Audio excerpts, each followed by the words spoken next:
মাননীয় প্রধানমন্ত্রীকে ব্রিক্সে দেওয়া হয়নি, দেওয়া হয়েছে চেয়ারপারসন অফ ব্রিক্স, বিএমস্টেক। এই পার্থক্যটা আপনারা বুঝবার চেষ্টা করেন।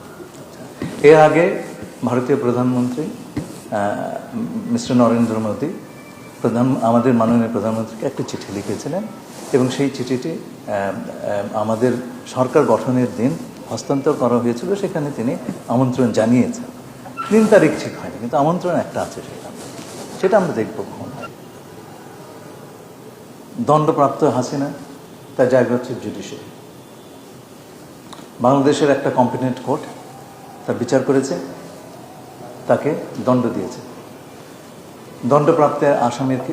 দণ্ডপ্রাপ্ত ব্যক্তির বিষয় কি হয়?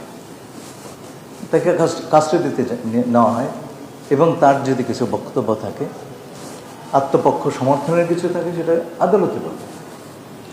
তো 5 তারিখে হাসিনা যে কাজটি করেছে সেটা হচ্ছে বাংলাদেশের জুডিশিয়ারি, রাষ্ট্রের একটি স্তম্ভ, তার প্রতি বৃদ্ধাঙ্গুষ্ঠে দিয়েছে এবং সেই কাজটি ভারত সরকার করতে দিয়েছে।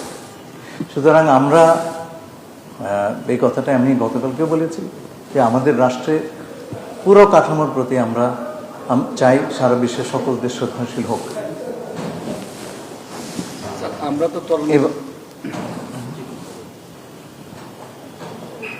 এবং আমরা আশা করব আমাদের এই বিষয়টি ভারত সরকার অনুধাবন করবেন। আমার ধারণা হচ্ছে তাদের সঙ্গে কথা বলে তারা জিনিসটা বুঝতে পেরেছেন এবং আশা করব যে আমাদের রাষ্ট্রের কোনো স্তম্ভকে আন্ডারমাইন করার কিছু তারা আর করবেন না, এটা আমাদের প্রত্যাশা।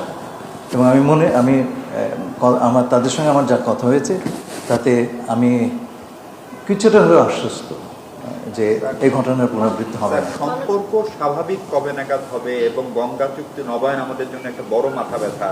প্রধানমন্ত্রীকে তারা 2 দফা দাওয়াত দিয়েছেন, 1 দফা ব্যক্তি প্রধানমন্ত্রী হিসেবে আর 1 দফা বিমস্টেকের প্রধান হিসেবে।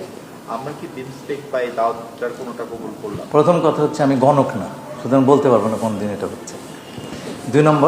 2 নম্বর জিনিসটা হচ্ছে যে প্রধানমন্ত্রীকে মাননীয় প্রধানমন্ত্রীকে ব্রিক্সে দেওয়া হয়নি, দেওয়া হয়েছে চেয়ারপারসন অফ ব্রিক্স, বিএমস্টেক।